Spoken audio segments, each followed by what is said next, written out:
Healthcare can be half the cost. Let's put that in perspective. For most companies, if you were to save half your healthcare spend, it's more than your current profits. You not only cut the cost, but how you make it a better benefit for your employees. Because we're going to talk today about how you need to, as the buyer of healthcare, make the healthcare system work for you. Because right now, you're working for it. And there's nothing more powerful than purchasing power to do that. Had a chance to work for, most of the time, the largest hospital system, Hospital Corporation of America, and have had the chance to really look at healthcare from the belly of the beast. Here I was, the top of the food chain, largest industry in America, and I had an epiphany. It's like, why is it that the employers, the customers of healthcare who buy the lion's share other than Uncle Sam, work for the healthcare system? I literally schemed and strategized every day how to work against you, the employer. And there was something wrong about that. So 27 years ago, I left the treatment side of healthcare to see if I couldn't help employers balance the scales. Those consultants who have built this alignment into the way they work with employers, their clients are spending $2,000 to $7,000 per employee per year. That's less than half the cost of what everybody else is spending, because they're working for the client and they're thinking outside the box. Did anybody know that there actually is a healthcare system out there in the world that we can put on a pedestal and say, that's how healthcare should work? Globally recognized as the best healthcare system in the world, the only healthcare system to win the President's Malcolm Baldrige Award twice. Their outcomes and satisfaction levels are bar none better than any other healthcare system in the world. Countries from all over the world travel to Alaska to figure out how can you do healthcare so well with so incredible population health improvement and do it for half the price. They actually built healthcare around the customer. In the healthcare industry, it's all about we're the holy institution of medicine, where all the wisdom lies. Come be the benefactors of our great wisdom, and we'll make lots of money fixing you when you fall off a cliff. Healthcare is not built around the customer. What is it that you want from your healthcare system? And they said, we don't want a paternalistic system that tells us what to do. We don't want a hospital at the bottom of the cliff only. And we don't just want fences at the top of the cliff.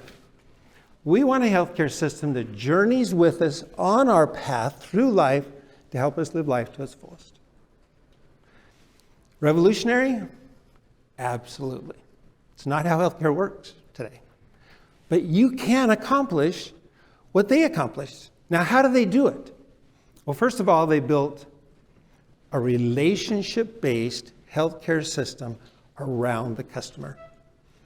I'm going to say that word again, relationship. We're going to come back to that a few times. Relationship trumps science. That doesn't mean the science is not important.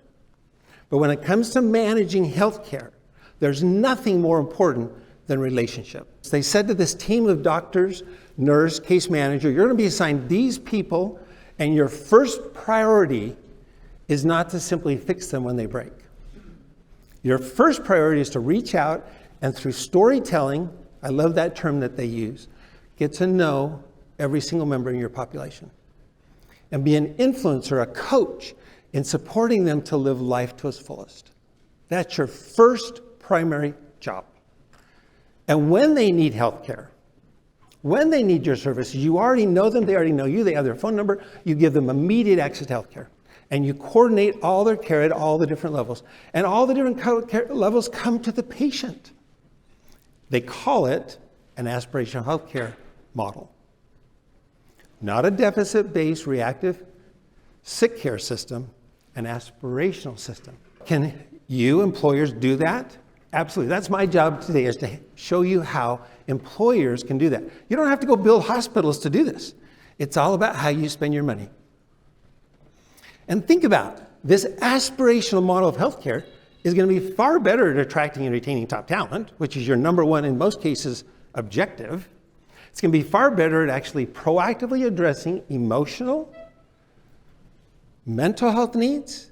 It's going to be far better at proactively addressing physical needs. And it's going to be a lot better at increasing employee satisfaction. And it's going to cost about half as much.